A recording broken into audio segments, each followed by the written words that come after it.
Bom dia, pessoal. Vamos orar pedindo que o nosso Deus nos oriente nessa parte do serviço espiritual que estamos prestando a Ele nessa manhã, para que nós tenhamos inteligência espiritual para compreender a palavra dEle. Oremos. Ó Deus, pedimos que Teu Espírito Santo nos conduza nos caminhos da Escritura, para que possamos compreendê-la e aplicá-la ao nosso coração. Te damos graças por tudo que o Senhor já nos fez durante esse tempo juntos e pedimos que o Senhor renove a sua misericórdia para conosco no entendimento da Tua palavra escrita. É o que nós te pedimos em nome de Jesus. Amém. Muito bem, 1 de Pedro, capítulo 3, hoje vamos do verso 13 até o capítulo 4, verso 6. Se Deus permitir. 1 de Pedro 3, de 13 a capítulo 4, verso 6. E como sempre, vamos fazer uma breve recordação do que aconteceu até agora, para não perdermos o fio da meada. Nós estamos aqui na segunda grande sessão da carta de Pedro. A primeira foi até o capítulo 3, verso 7, onde Pedro deu orientações práticas para os cristãos sobre como eles deveriam viver à luz da grande salvação que nos foi concedida em Cristo, por Deus, no poder do Espírito, que foi o tema do capítulo 1, de 3 até 12. E depois, então, de falar dessas implicações de como nós devemos viver uma vida santa, amar os irmãos, desejar a palavra, viver em comunidade, ter um procedimento exemplar entre os pagãos, submeter-nos às autoridades, aos patrões, reciprocamente marido e esposa. Pedro agora foca no procedimento dos cristãos, mais especificamente debaixo de perseguição e em meio ao sofrimento. Não é que Pedro não tinha falado sobre sofrimento antes. Não tem um capítulo da carta em que ele não fale sobre sofrimento. Só que aqui ele faz de maneira mais focada, direta, consistente. Isso passa a ser o tema mesmo, a partir de agora, do que ele está escrevendo. E a gente tem que lembrar a razão, né, pela qual há essa ênfase tão grande de Pedro na questão do sofrimento e como os cristãos deveriam enfrentá-lo. O motivo evidente é o contexto em que Pedro escreveu. Ele escreve durante o reinado de Nero, pouco tempo antes de começar a grande perseguição em Roma, promovida por esse imperador, mas quando já a hostilidade dos pagãos em relação aos cristãos estava escalando, estava aumentando e era perceptível em todo lugar. Pedro escreve com o objetivo de confortar aqueles irmãos no meio da perseguição e orientá-los sobre como eles deveriam proceder debaixo de toda aquela provação que veio sobre eles. Eles eram maltratados pelos patrões, pelos vizinhos, pelos conterrâneos, eram ameaçados de morte, ameaçados de prisão, eram questionados sobre a fé que eles professavam em Cristo Jesus. Todo mundo falava mal dos cristãos naquela época, com algumas poucas exceções. Então, como se vive num ambiente desses? Esse contexto está tão longe da situação brasileira que, às vezes, a gente lê 1 de Pedro e não consegue se identificar muito. Mas, de fato, nós temos que dar graças a Deus pela grande liberdade que nós desfrutamos do nosso país. No primeiro século, ser cristão tinha um preço a ser pago para isso. E os cristãos, eles corriam risco constante de perder a sua integridade, sua segurança, seus bens, e a sua família, a sua liberdade e assim por diante. E boa parte dos escritos do Novo Testamento foram realizados e cometidos nesse contexto, para ajudar os cristãos, ajudar a igreja a sobreviver àquelas perseguições que começaram já no primeiro século e depois se intensificaram debaixo do Império Romano até meados do século IV, quando o cristianismo finalmente é reconhecido como igreja oficial e uma religião legítima, e as perseguições cessam. Mas é um período difícil. Daí, então, o foco de Pedro sobre esse assunto. De que maneira, então, e esse é o tema do estudo dessa manhã, de que maneira, então, aqueles cristãos deveriam encarar essa atitude hostil da sociedade contra eles. Desculpem. Então, são duas partes. Eu dividi a minha palavra em duas partes. Na primeira, veremos como Pedro ensina aqueles irmãos que eles deveriam deixar claro para todos que o sofrimento deles era injusto. Eles estavam sofrendo não por fazerem o mal, mas porque eles faziam o bem, ou porque eles criam na verdade. Então essa é a primeira orientação. Se vocês vão ter que sofrer, então que sofram por fazer o bem. Sofram de uma forma que todo mundo veja que esse sofrimento ele é injusto, porque vocês estão praticando a verdade e vivendo de acordo com a verdade de Deus. Então, isso está aí do verso 13 até o verso 22. Na segunda parte,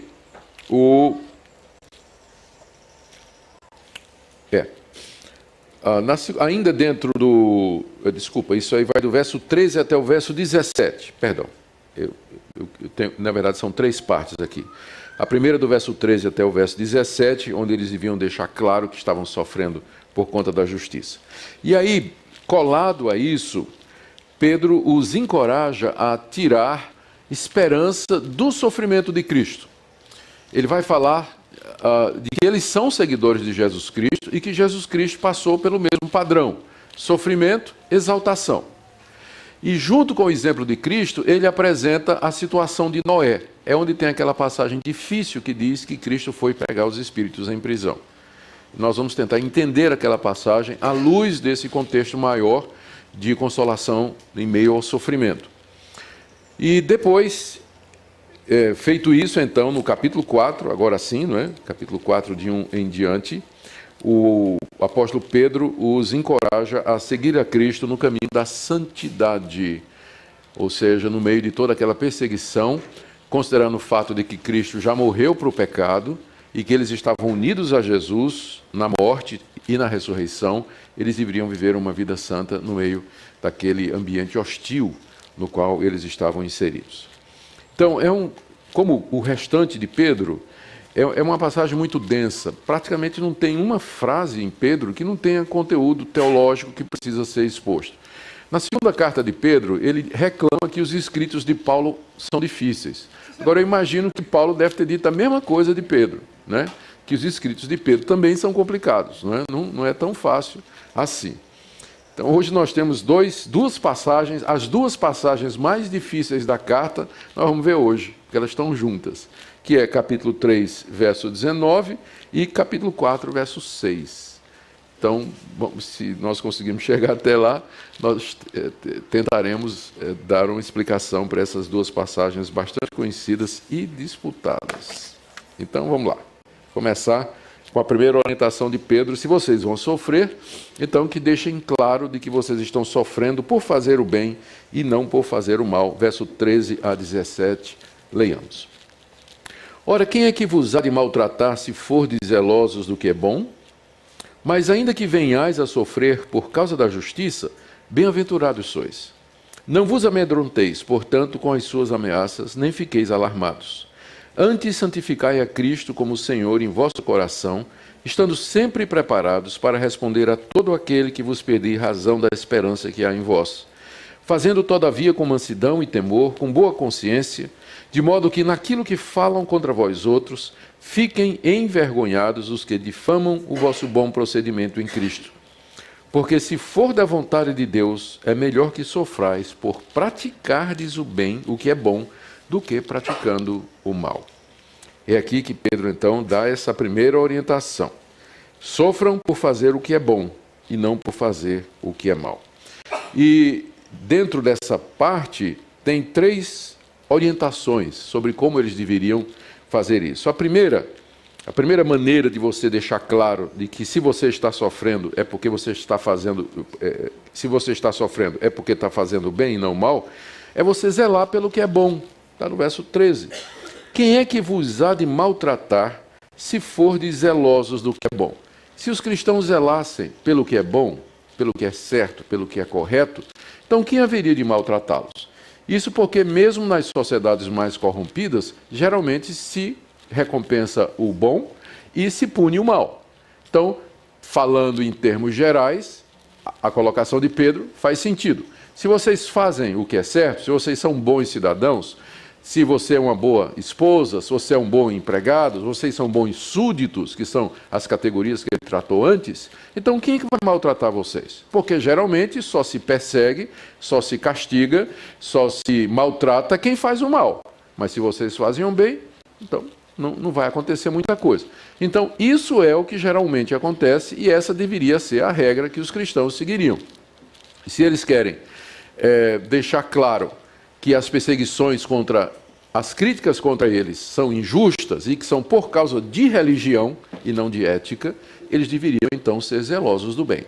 Os cristãos deveriam zelar pelo seu comportamento, na escola, no trabalho, em casa, na vizinhança, no prédio, no condomínio, enfim, onde eles estão inseridos na sociedade, eles sempre serem defensores e praticantes do que é bom, isso já cortaria a ocasião a quem deseja fazer crítica.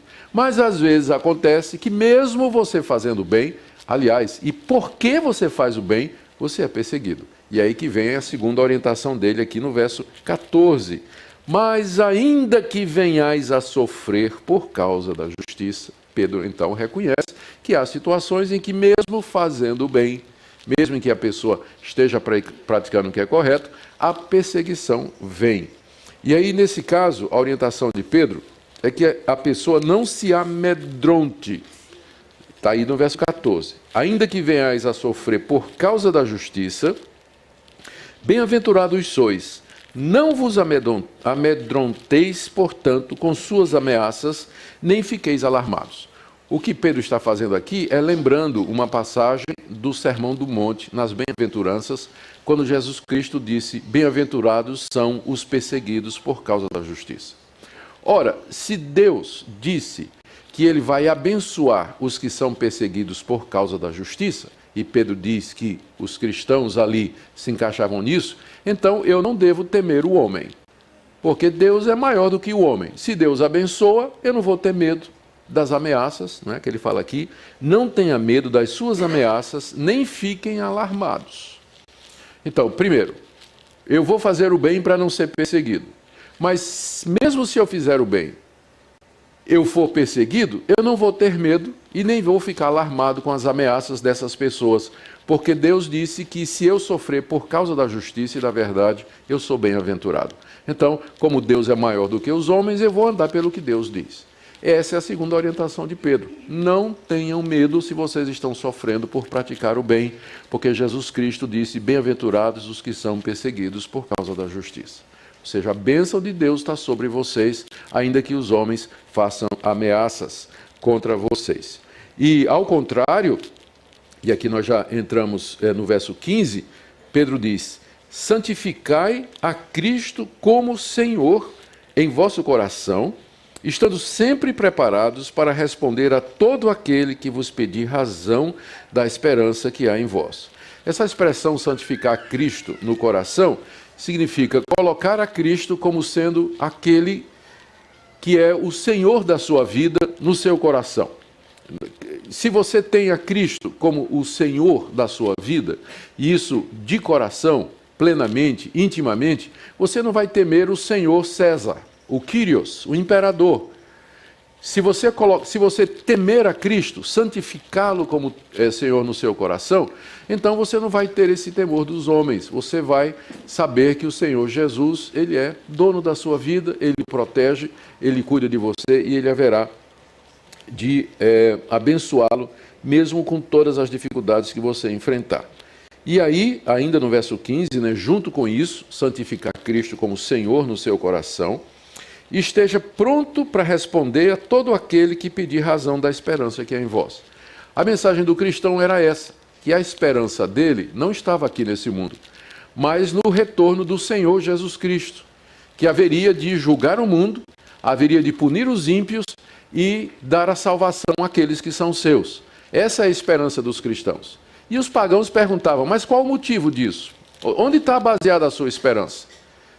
Em que é que você firma a sua fé? Por que você está dizendo isso? Por que você vai ter essa esperança e eu, que acredito em outros deuses, eu não vou participar desse céu que você fala, ou desse novo céu que você está anunciando aí?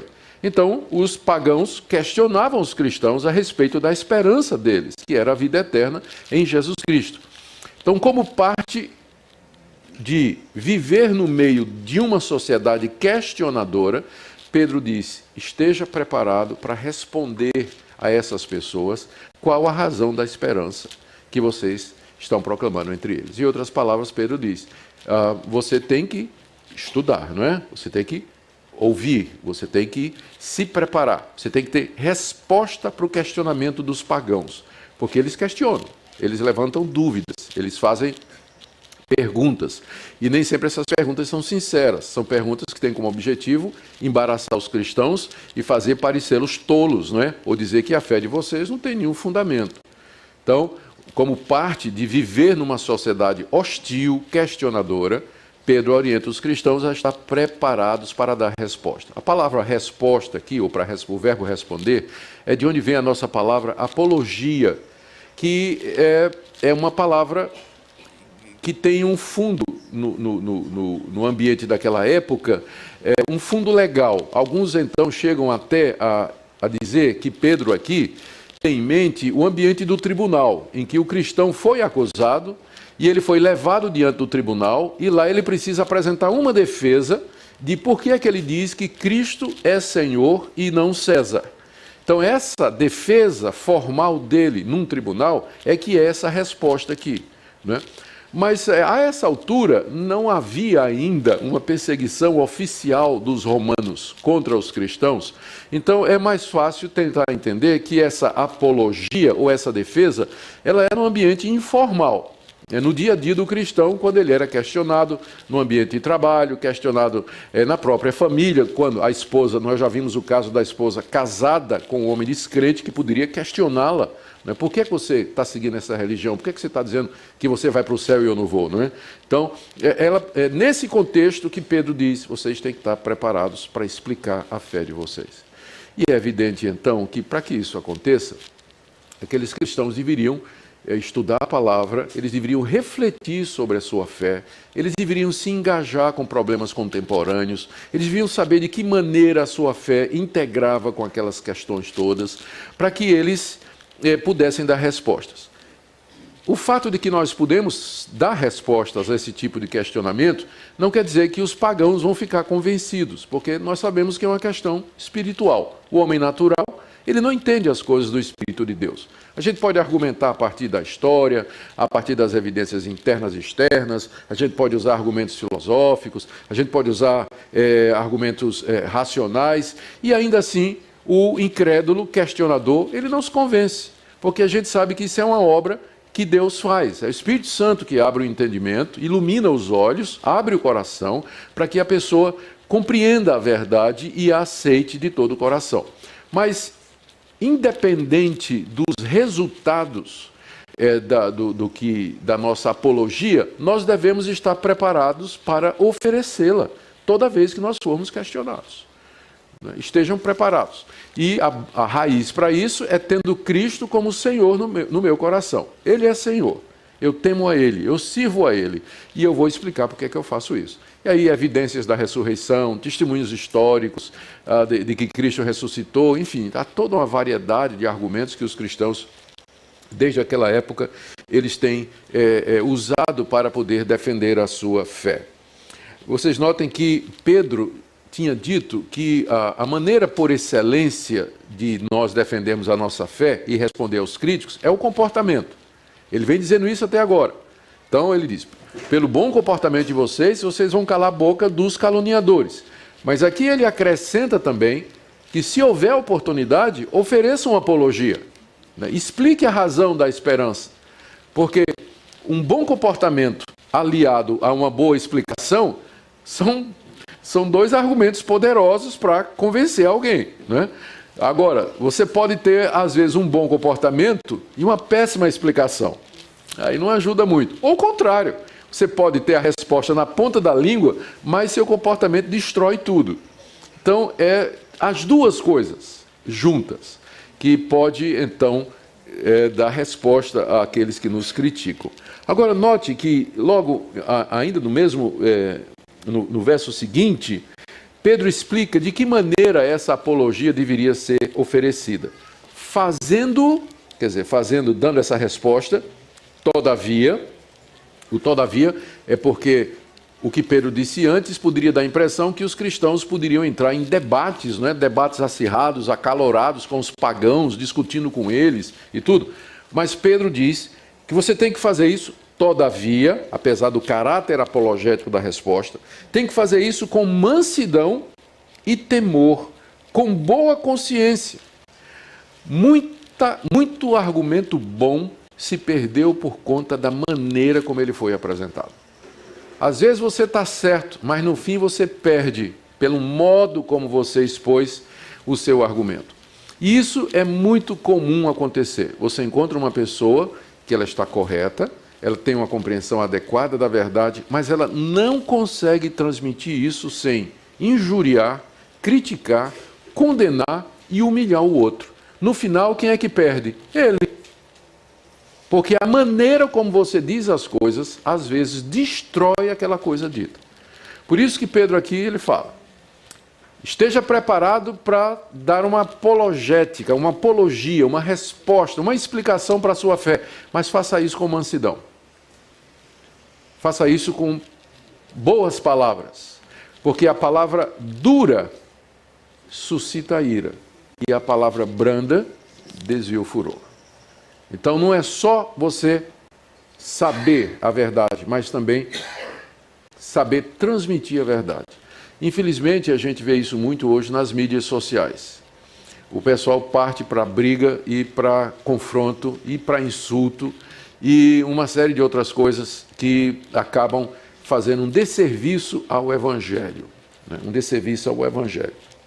Então, a maneira é essa, no verso 16, com mansidão e temor. Temor aqui é mais no sentido de respeito para com as pessoas.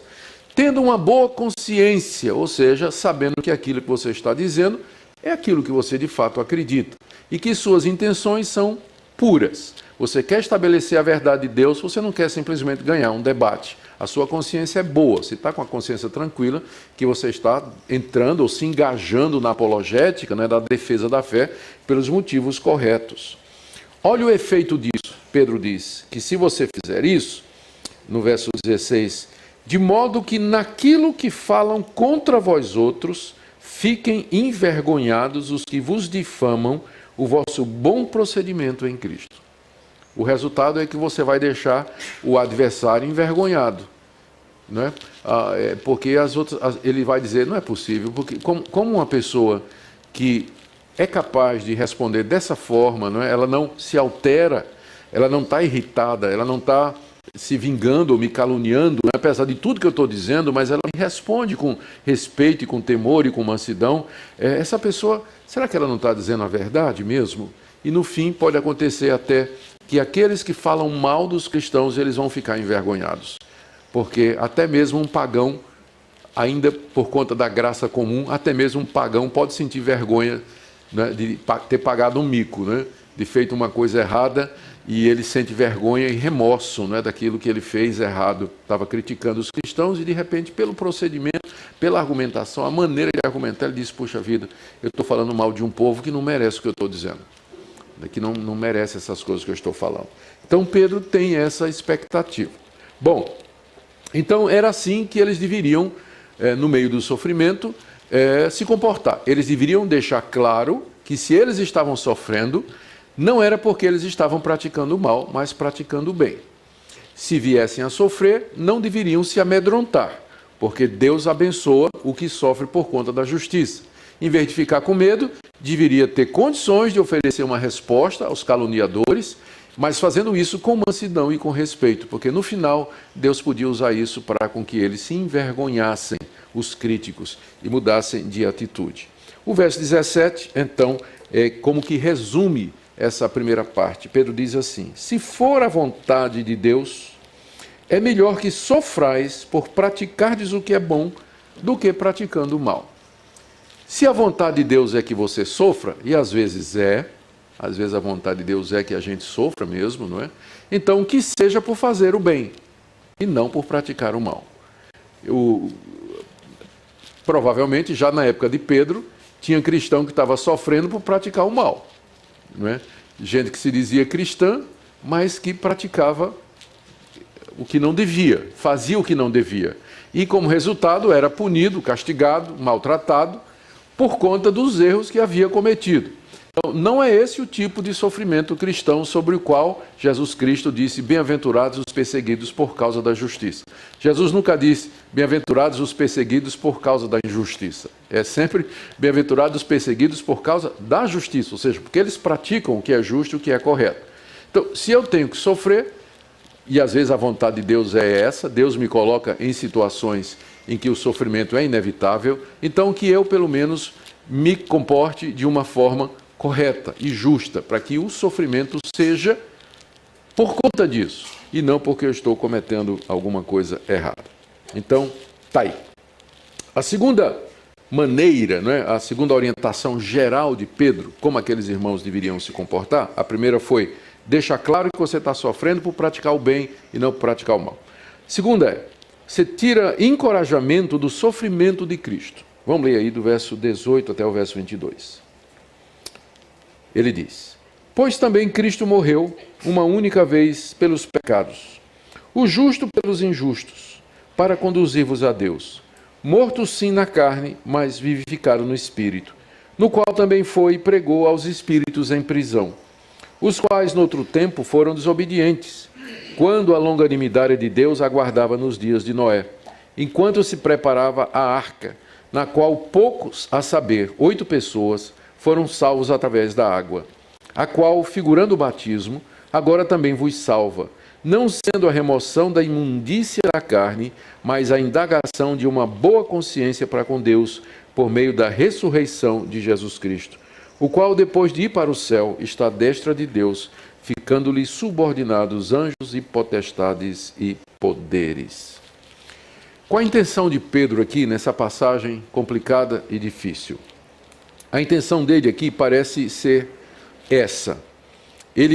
O contexto é, ele quer encorajar os cristãos que estão passando por sofrimento. De que maneira essa passagem se encaixa no contexto? O que Pedro está dizendo aqui é o seguinte, Cristo também sofreu, como vocês estão sofrendo. E o sofrimento dele foi um sofrimento injusto, ou seja, ele não sofreu porque tinha cometido alguma coisa errada. Ele sofreu, na verdade, por fazer o bem. Por isso, Deus o exaltou no final. Deus o exaltou depois da morte e lhe deu vitória, lhe deu um nome que está acima de todo nome. Portanto, os cristãos sofredores e perseguidos por causa de Cristo, igualmente serão exaltados depois da morte. Esse padrão, sofrimento, exaltação, que foi vivido por Cristo, é o mesmo padrão que Deus vai usar conosco. Se o nosso Salvador morreu sofrendo injustamente, e depois Deus o ressuscitou e exaltou, será a mesma coisa conosco. Nós, nesse mundo, sofreremos injustamente por conta do Evangelho, mas a nossa esperança é a ressurreição dos mortos, quando Deus haverá de nos abençoar, como Ele prometeu que haveria de fazer. Então, no verso 18, Pedro fala sobre os sofrimentos de Cristo. Também Cristo morreu. O também aí liga o verso 18 com o que vem antes. Ou seja, o que Cristo passou é um padrão, ou está ligado, ou é similar àquilo que os cristãos haviam passado também, estavam passando. Então, o que ele ensina sobre a morte e a ressurreição de Cristo no verso 18? Ele morreu uma única vez, Cristo morreu uma única vez, ele morreu pelos pecados, não pelos dele, mas pelos dos outros, ou seja, o sofrimento e a morte dele foi injusta, não foi por conta de alguma coisa que ele fez. E ele morreu para conduzir a Deus aqueles por quem ele morreu, ainda no verso 18. E depois da morte, Deus o ressuscitou pelo Espírito Santo. Aqui começa a dificuldade. No final do verso 18, a primeira dificuldade é a interpretação da frase: ele foi morto sim na carne, mas vivificado no Espírito. Então, o que é que Pedro quis dizer com isso? A primeira parte, ele foi morto na carne, não é tão difícil, porque está dizendo que Jesus, porque ele era homem como nós somos, ele morreu fisicamente, a morte dele foi real, ele experimentou a morte na carne, não é? No corpo, ele morreu sem dúvida nenhuma. Ao contrário do que alguns, já no século I, estavam dizendo que a morte de Cristo era uma ilusão. Eles eram chamados de docetistas, que a morte de Cristo era uma ilusão, porque o corpo de Cristo não era real, porque Deus não podia se tornar matéria, porque a matéria em si é pecaminosa. Então esse pessoal negava, primeiro, a encarnação, negava a morte de Cristo e mais ainda a sua ressurreição. Eles são chamados de docetistas, era um tipo de gnosticismo que já estava começando a partir dessa época. Mas Pedro afirma que a morte de Cristo foi verdadeira, ele foi morto na carne. A segunda parte da frase começa a complicar, a começar pela palavra espírito. Que espírito é esse que Pedro se refere aqui? É que Cristo é o espírito de Cristo como homem, ele foi morto na carne, mas depois da morte ele continuou vivo, em espírito. Ele continuou, ele sobreviveu à morte em espírito. Ou o espírito aqui é com E maiúsculo. E aí, no caso, é uma referência à ressurreição. Ele morreu na carne, mas o Espírito de Deus o vivificou ao terceiro dia. A minha tradução, que é Almeida atualizada, ela traduziu com E minúsculo. Então, os tradutores da minha Bíblia, da Bíblia Almeida, quantos tem aqui essa Bíblia que eu estou usando? A maioria, né? Que é a Bíblia mais popular do Brasil. Então, os tradutores, eles interpretaram que o Espírito aqui é o Espírito de Cristo. Quer dizer, ele morreu, mas continuou vivo em espírito. Como nós, depois da morte, nosso espírito vai continuar vivendo. Então, está se referindo a isso aqui. Mas, se você tiver aí um Almeida corrigida, ou fiel, ou NVI, você já vai ver que ele traduziu com E maiúsculo, dizendo que é o Espírito de Deus. E, portanto, está se referindo não à sobrevivência depois da morte. Embora Cristo, claro, sobreviveu depois, continuou vivendo depois da morte, mas está se referindo à ressurreição, que é a opinião que eu acho que está mais correta.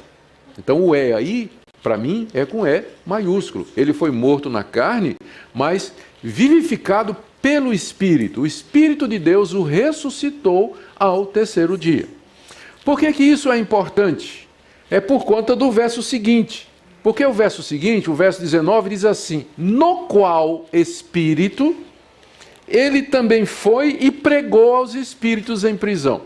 Ora, se Espírito, no verso 18, é o Espírito de Cristo, está se referindo ao que aconteceu depois da morte dele, então o verso 19 nos obriga a acreditar que depois da morte, Cristo foi pregar aos espíritos em prisão. Não é isso? É o pensamento lógico. Mas se o E aí é o Espírito de Deus, então é saída para pregar aos espíritos em prisão, não é necessariamente depois da morte dele.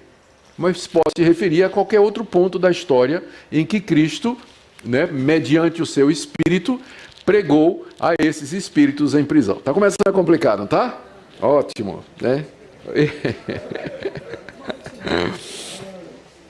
Olha, eu vou dizer para vocês o que é que Lutero disse sobre essa passagem.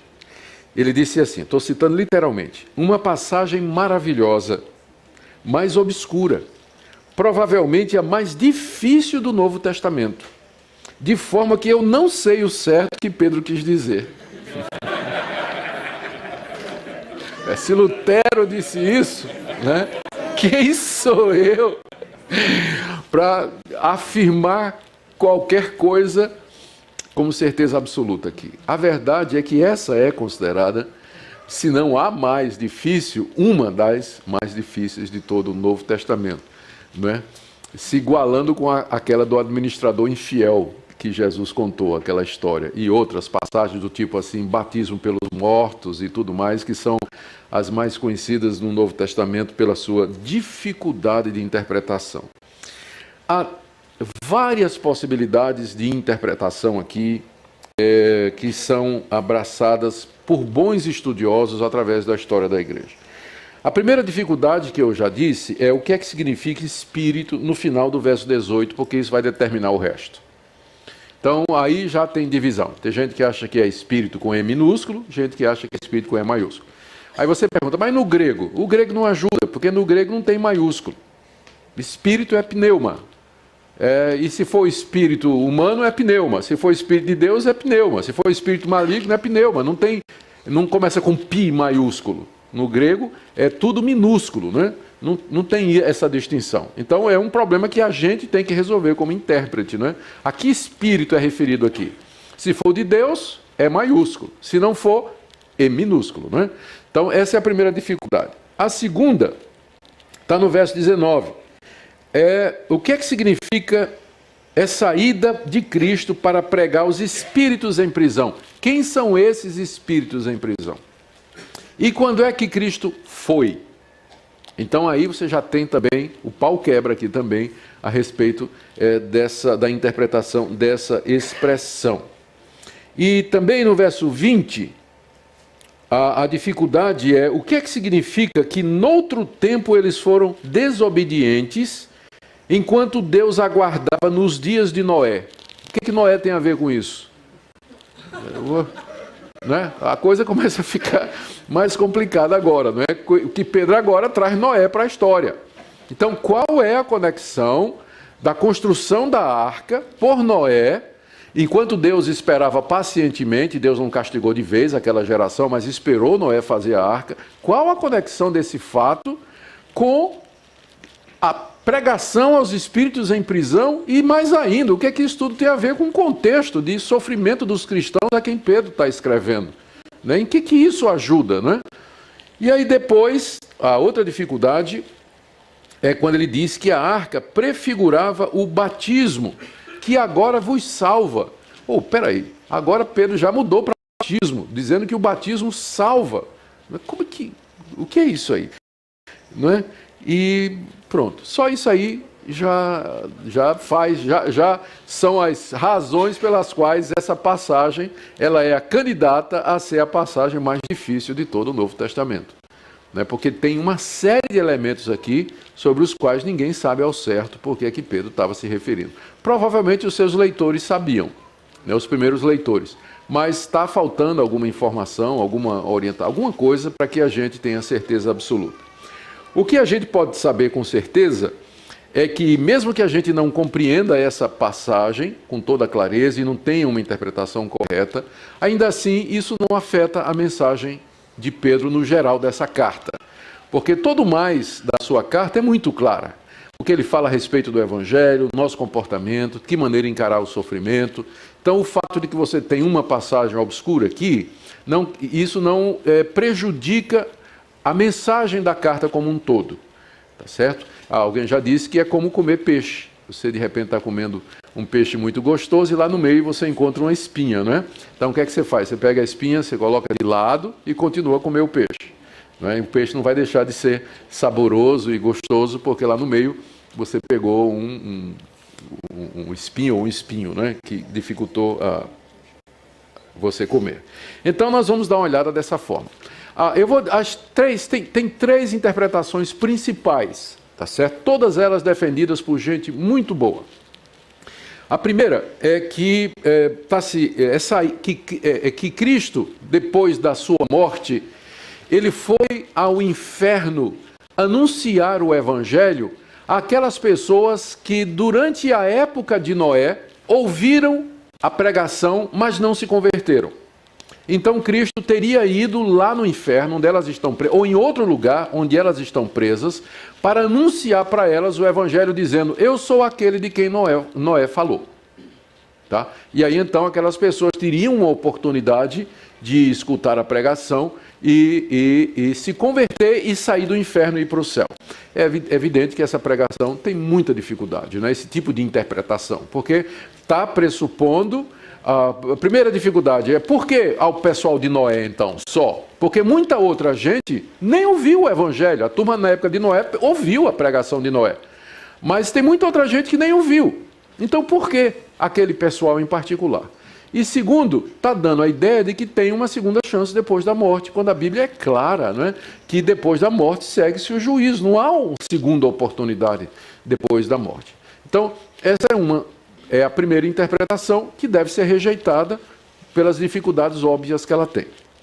Uma segunda interpretação, e essa é a da maioria dos intérpretes, é que Cristo, depois da morte, ele foi anunciar ou proclamar a sua vitória aos anjos caídos. Os espíritos em prisão aqui são aqueles anjos que teriam sido castigados por Deus lá em Gênesis 6, os filhos de Deus que se misturaram com as filhas dos homens e nasceram os gigantes, né? Então Deus condenou aqueles anjos, Deus os castigou, os aprisionou. E depois da morte, Cristo foi até onde eles estão prisioneiros e declarar a sua vitória, mostrar a sua vitória aos principados e potestades. Então aqui não inclui, essa é mais palatável do que a primeira, porque não inclui possibilidade nenhuma de salvação depois da morte. Interpreta espíritos em prisão como sendo anjos, não é? Que parece ser mais fácil interpretar dessa forma do que entender espíritos em prisão como sendo espírito humano, mas sofre também das suas dificuldades, não é? Porque vai depender da interpretação de Gênesis 6. Para você aceitar essa, você tem que interpretar que lá em Gênesis 6, aqueles filhos de Deus que acharam as filhas dos homens bonitas e se casaram com elas, você vai ter que entender que filhos de Deus ali eram anjos. E aí vem a primeira dificuldade. Anjo pode se sentir atraído por mulher e casar com ela e ter filho com ela? Essa vai ser a primeira dificuldade contra essa interpretação. Há pessoas hábeis, há pessoas capazes que defendem que essa é a interpretação correta. A favor dessa interpretação está aqui no final, no verso 22, está dizendo que quando Cristo foi exaltado, ficou subordinado a ele anjos, potestades e poderes. Todos os anjos estão debaixo da autoridade de Jesus Cristo. Então eles falam, anjo é mencionado no contexto, espírito em prisão se refere a anjo. A expressão pregar é um verbo no grego que dá mais a ideia de proclamar do que de evangelizar propriamente dito. Então, essa seria uma interpretação possível, mas ela tem também as suas dificuldades. Uma outra interpretação, e é a que eu considero a menos complicada, mas também eu não tenho certeza, como Lutero, se é a correta, né? E que é defendida por Agostinho, por Calvino, e quer dizer o seguinte, que Cristo que quando Noé estava pregando, quem estava pregando através dele era Jesus Cristo, pelo Espírito Santo. Aquela geração que era uma geração desobediente. Espíritos em prisão aqui se refere a pessoas que estão presas dos seus pecados, estão mortas nas suas ofensas. Noé era um pregador da justiça. E Cristo, através de Noé, estava anunciando, proclamando o evangelho àquelas pessoas que estavam presas nos seus pecados. Então, essa interpretação de que aí os espíritos em prisão era o povo da época de Noé, que o espírito aqui é o espírito com E maiúsculo, espírito de Deus, para mim, ela é menos complicada.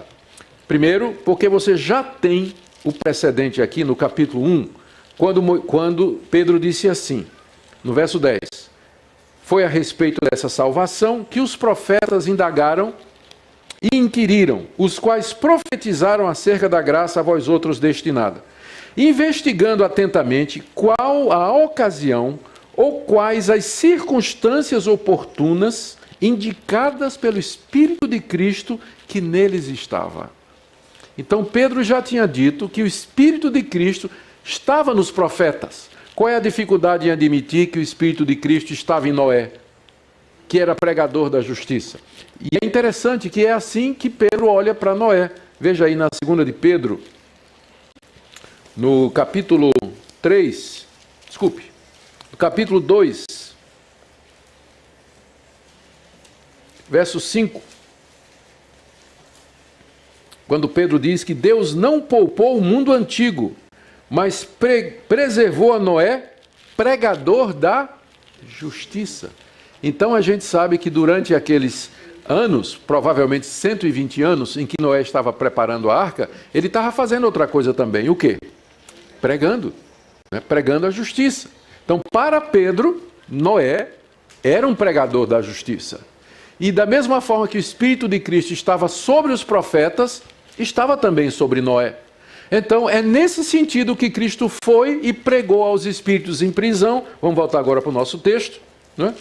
Seria nesse sentido que Cristo foi e pregou aos espíritos em prisão, que no outro tempo, lá na antiguidade, eles foram desobedientes quando a paciência de Deus aguardava nos dias de Noé, enquanto se preparava a arca. Então, essa é a interpretação de Agostinho, de Calvino e de alguns outros que eu adoto como sendo, acho que é a menos complicada. Como Lutero, digo, não tenho certeza. Mas ninguém tem também. Me parece uma explicação razoável e ela se encaixa no contexto. Em que sentido? Da mesma forma, o que é que acontece? Veja o padrão. Noé, sofrimento. 120 anos, pregoeiro da justiça, numa geração rebelde que o perseguia, zombava, criticava, não dava a menor importância para ele. E depois do sofrimento, o que é que veio? Exaltação. Ele foi salvo na arca juntamente com toda a sua família. É o mesmo padrão que Pedro vem ensinando. É assim que a história de Noé cabe aqui.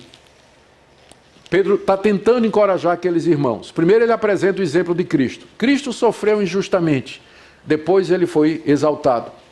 Como, por exemplo, Noé, o pregador da justiça, que naquela geração hostil, como vocês estão enfrentando a geração hostil, pregou o evangelho, pregou a justiça, foi rejeitado, mas depois ele foi salvo na arca, juntamente com toda a sua família. É o mesmo padrão, sofrimento, exaltação. Então, se encaixa no contexto. A anterior da pregação aos anjos também se encaixa no contexto.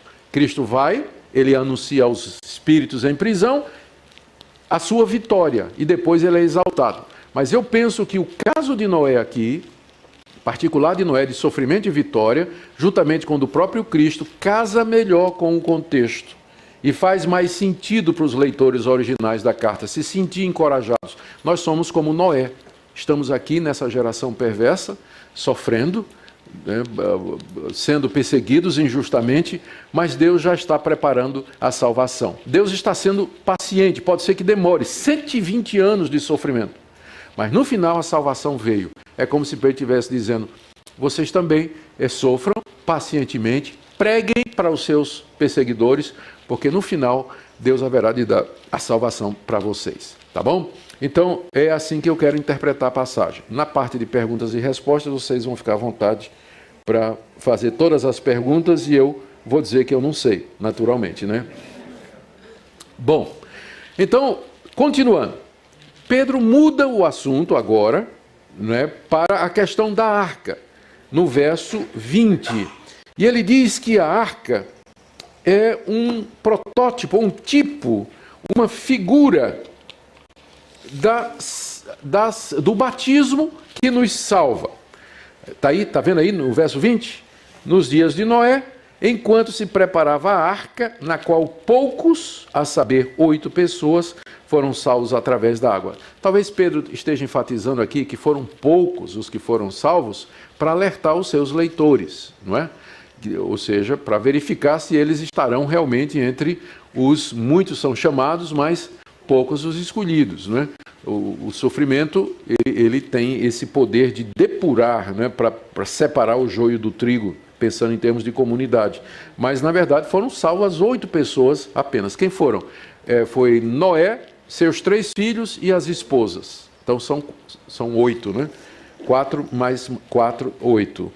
E, verso 21, ele diz que a arca figurava o batismo. Era uma figura do batismo, a arca. E aqui não adianta ficar tentando inferência se isso autoriza por aspersão ou por imersão. Porque alguns dizem, não, é por imersão, porque a arca estava todo mundo sepultado lá. Sim, mas e a chuva? Né? E a chuva? Não estava chovendo? Não foi assim que... Né?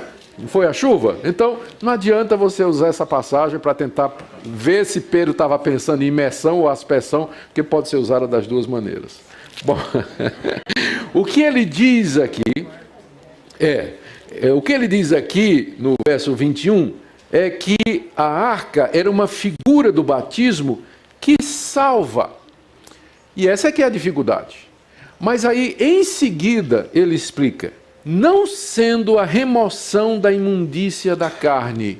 Ou seja, o batismo, o que salva não é você tomar um banho, né, e você remover a sujeira do corpo. Ou seja, não é a água do batismo, ela pode lavar você, se você batizar por imersão, ou a sua cabecinha, não é?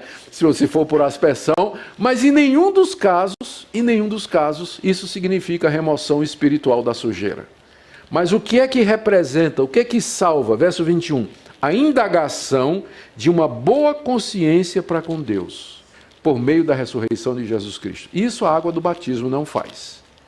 Então, o batismo salva no sentido de que ele é o símbolo externo de alguma coisa que deveria acontecer internamente. Tá? Então, é nesse sentido. Então, a arca simbolizava exatamente isso aí. E aí ele retorna o assunto de Cristo no verso 22. O qual, depois de ir para o céu, está à direita de Deus, ficando-lhe subordinados anjos e potestades e poderes. Seguindo aquele mesmo padrão. Ele primeiro sofreu, mas depois ele foi exaltado. Subiu aos céus, recebeu todo o poder no céu e na terra, e debaixo dele ficaram anjos, principados e potestades. Mesmo padrão, sofrimento, exaltação. E assim será com vocês, diz Pedro. Se vocês sofrerem com Cristo, vocês também serão exaltados com ele. Então, aguenta, irmão. Sofre fazendo bem, se for a vontade de Deus. Dá bom testemunho, dá boa resposta a quem pergunta. Faz isso com mansidão.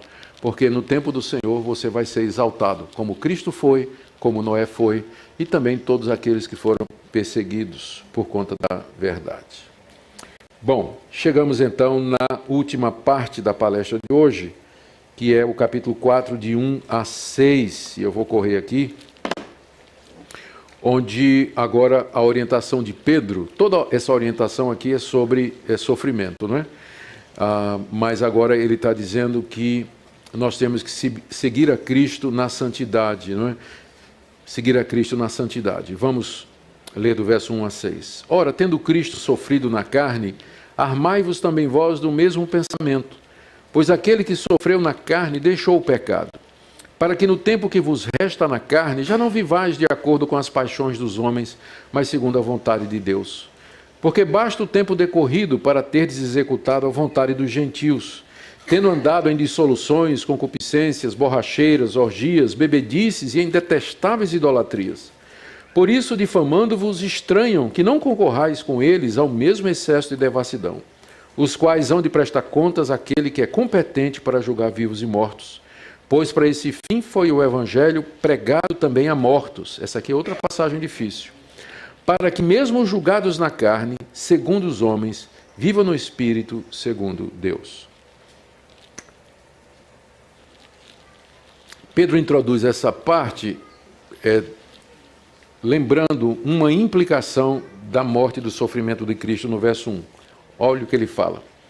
Ora, tendo Cristo sofrido e morrido, não é? Na carne, armai-vos também vós do mesmo pensamento, pois aquele que sofreu e morreu na carne, ele deixou o pecado. Aqui é um aspecto da morte de Cristo que Pedro está trazendo agora para os seus leitores. É que Cristo, quando morreu, ele morreu para o pecado. Ou seja, ao levar sobre si o pecado dos outros, Cristo os levou para a sepultura. Ele encerrou esse assunto do pecado. Ele morreu para o pecado. Ele não tem mais nada. Ele acabou essa fase da vida dele. Quando ele ressuscita triunfante, vitorioso sobre o pecado, e ele vai servir a Deus. Então, o que Cristo tinha de fazer com relação ao pecado, ele já fez. Quem morreu, ele está se referindo a Cristo, o Cristo que morreu, morreu para o pecado, liquidou o assunto. Ora, vocês são seguidores de Cristo e já morreram com ele. O que é que isso significa? Que vocês também não têm mais nada a ver com o pecado. Vocês não vão viver mais uma vida de pecado, porque vocês já morreram para Cristo, com Cristo, para o pecado. Portanto, o pecado não deve mais ter lugar na vida de vocês. Por isso, verso 2, no tempo que resta na carne para vocês aqui nesse mundo, Não vivam mais de acordo com as paixões dos homens, mas segundo a vontade de Deus. Porque vocês morreram com Cristo para o pecado. No tempo que vocês ainda têm de vida aqui, vocês que são cristãos, conheceram a verdade, não vivam mais então de acordo com as paixões dos homens, as paixões pecaminosas, os desejos maus, os desejos ilegítimos, né? As paixões corruptas do coração. Mas vocês têm que viver de acordo com a vontade de Deus. Essa é a aplicação prática que Pedro está fazendo da morte de Cristo. Cristo morreu para o pecado. Vocês estão unidos a Ele. Então morreram para o pecado. Logo, no tempo que vocês têm de vida aqui nesse mundo, porque vai acabar, né? O seu tempo vai acabar, né? O meu está chegando, o de vocês também. Uma hora dessa vai chegar. Mas então, no tempo que resta, não sei quanto tempo eu tenho, mas eu tenho que viver não mais com as paixões dos homens, mas viver de acordo com a vontade de Deus, que é a minha santificação. Verso 3: basta o tempo decorrido para teres executado a vontade dos gentios, tendo andado em dissoluções, concupiscências, borracheiras, orgias, bebedice, detestáveis idolatrias. Vocês já perderam muito tempo, diz o apóstolo Pedro. Basta, meus irmãos. Vocês, antes de conhecer a verdade, era assim que vocês viviam, nas paixões humanas. Ele tem 3 categorias aqui nessa lista, né? A primeira categoria tem a ver com a imoralidade, dissolução e concupiscência. Depois com as farras, que eram muito comuns no Império Romano. Ele fala de borracheira, que é embriaguez, orgia, bebedice, e a terceira categoria era idolatria. Eram 3 coisas que caracterizavam a vida dos pagãos. Era a imoralidade, as orgias e a idolatria. Então, antes de conhecer a verdade, eles viviam assim. Basta, vocês já pecaram demais, não é?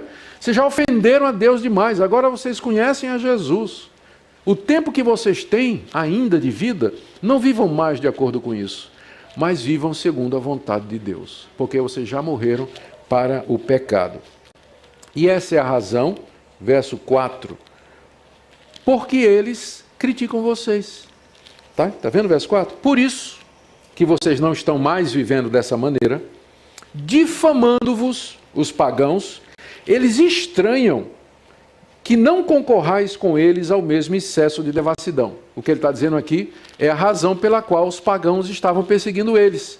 Os pagãos achavam estranho que esses ex-pagãos não praticavam mais essas coisas, não ia mais para as festinhas, não ia mais para as baladas, né? Não enchia mais a cara, não traía a mulher, não participava dos festivais pagãos de adoração aos ídolos onde tinha prostituição.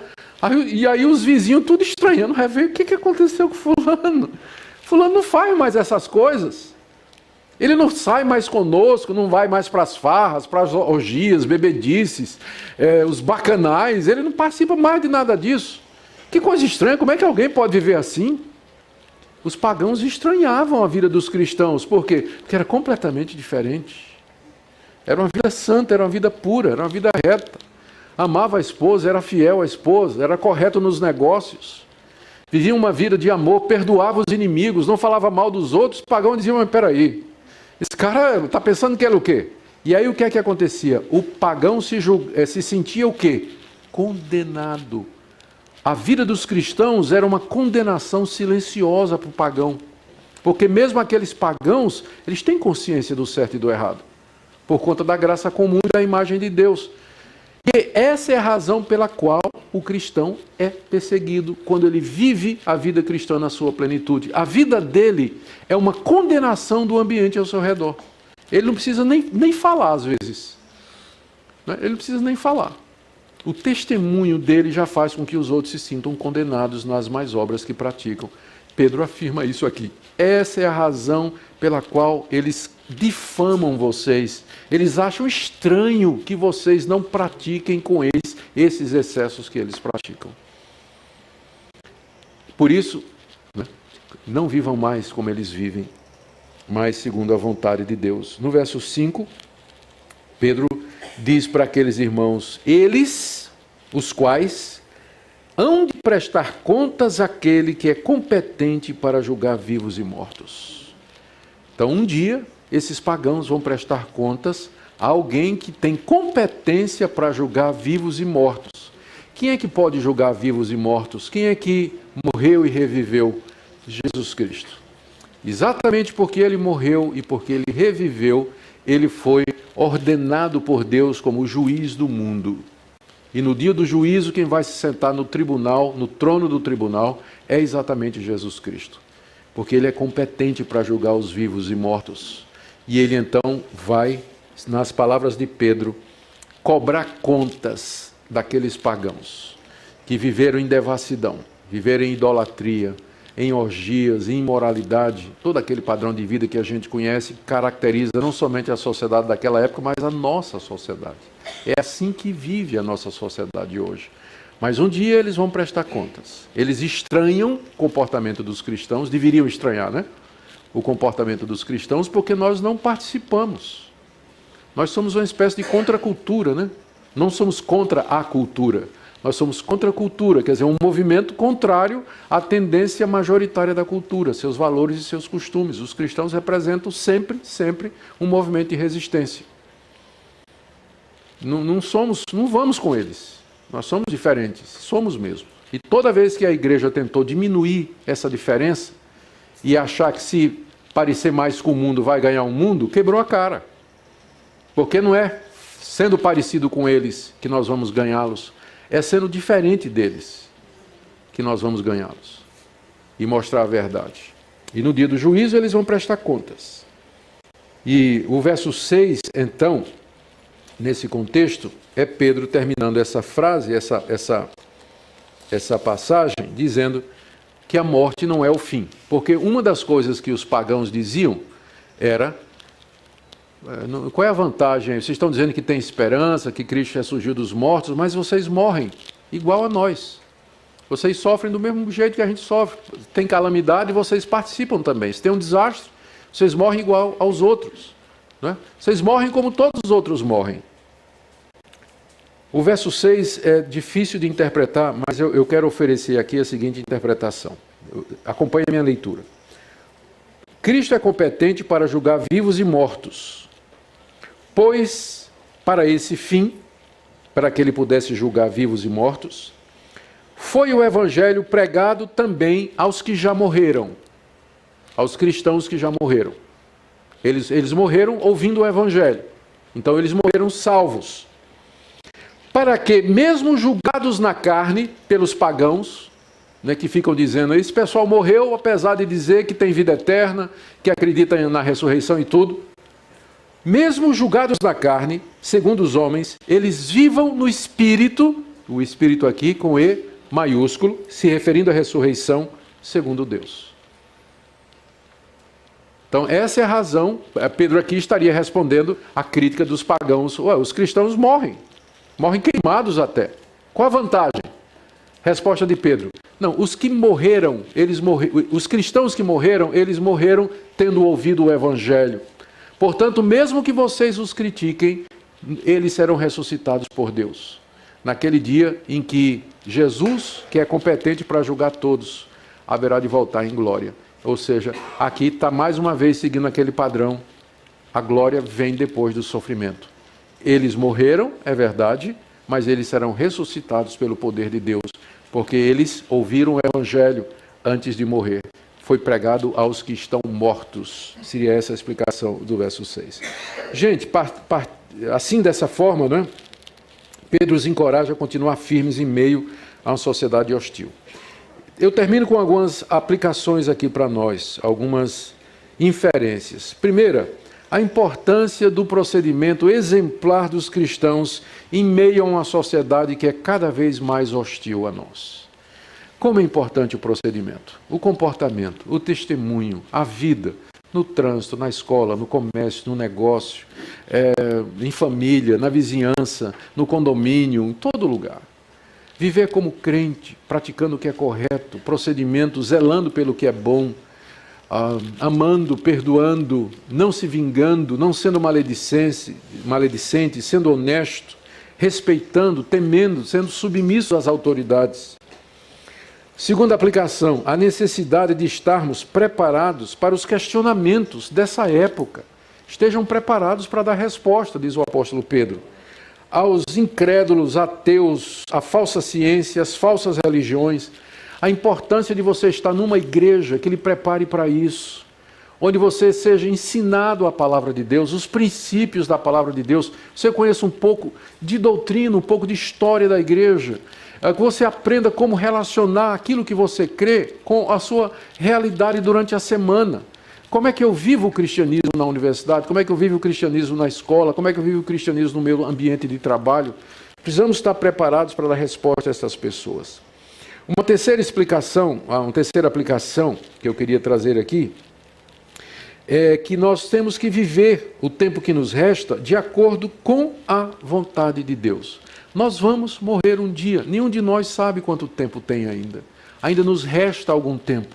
E nesse resto que temos, vivamos para a glória de Deus, fazendo a vontade de Deus, rejeitando aquelas paixões que caracterizam esse mundo que está debaixo do juízo de Deus que se aproxima. A última coisa, tem passagens difíceis na Bíblia. Ela é a palavra de Deus.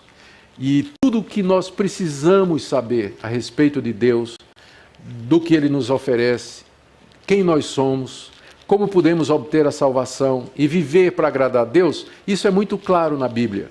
Mas há determinadas passagens que são complicadas e difíceis, porque existe o distanciamento. Pedro morreu, eu não posso perguntar a ele o que é que isso significa.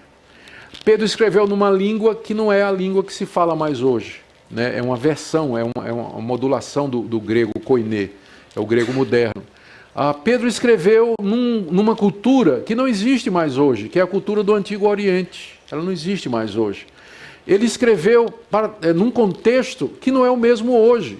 O contexto daquela época do Império Romano perseguindo e massacrando os cristãos. Eu vivo numa democracia onde tem liberdade. Então, há todo esse distanciamento que dificulta, às vezes, você compreender mais exatamente aquilo que os autores bíblicos quiseram dizer. Mas a gente conta com a iluminação do Espírito de Deus, que mesmo através das nossas limitações e subjetividades, Ele nos conduz ao conhecimento da verdade. E mesmo com essas dificuldades que você encontra na carta de Pedro, essa carta tem sido usada por Deus através da história para confortar os cristãos, abençoá-los, encorajá-los, animá-los a perseguir, a prosseguir em meio ao sofrimento e às dificuldades.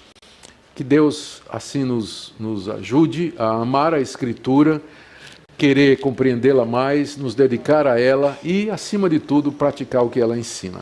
Amém? Vamos orar. Nosso Deus, nós te agradecemos pela tua palavra, te agradecemos porque ela nos encoraja, conforta e nos orienta. Nós te agradecemos que, apesar de não compreendermos plenamente algumas de suas partes, o Senhor cuidou que tudo aquilo que nós precisamos saber esteja claro na Bíblia. Te agradecemos por essa cartinha que tem abençoado gerações de cristãos através da história. E nós pedimos que o Senhor nos ajude a colocar em prática tudo o que escutamos aqui. Em nome de Jesus. Amém.